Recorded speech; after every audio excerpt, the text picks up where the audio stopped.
देखू देखू के लागे छे 10 लाख रुपया ल लेलक एकटा सामान ल के नहीं लेलक। हे एना ने बाबू समझिनी बेटा त दैये देली आब की ले 10 लाख रुपया जे देलो दहेज में सोहिना देलो किस्ता ल ले हां धुर जाओ टीटी बजै छी खाली हाथ समझी जी मुंह उठा के कोना आइब गेला ये पहले चाय पानी कराओ ना खाली हाथ समझी जी मुंह उठा के कोना आइब गेला हो आइब गेला लके 10 लाख रुपया दहेज सामान कोनो नहीं अनला लके 10 लाख रुपया दहेज सामान कोनो नहीं अनला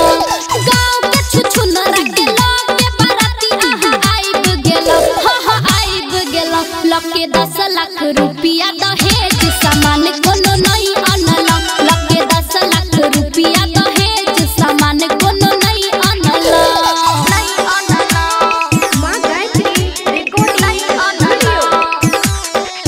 लके 10 लाख लके 10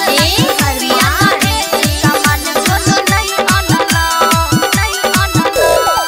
पैसा जदी घटत रहे त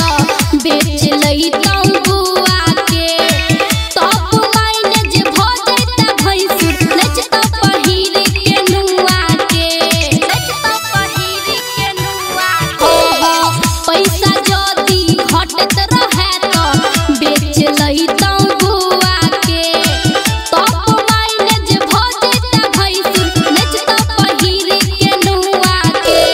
लाजो नहीं भेल साला सब मिठाई खा गेलो लाजो नहीं भेल साला सब मिठाई खा गेलो हो खा गेलो लके 10 लाख रुपया दहेज सामान कोनो नहीं अनला लके 10 लाख रुपया दहेज सामान कोनो नहीं अनला नहीं अनला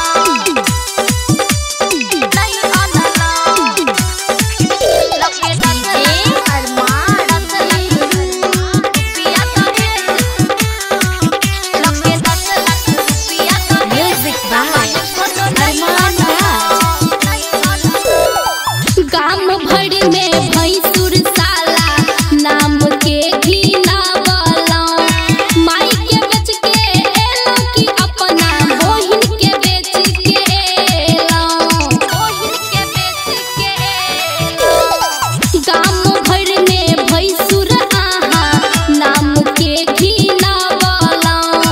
माई के बेच के एलो कि अपना बहिन के बेच के एलो आरती प्रिया के है बात कहल भुला गेलो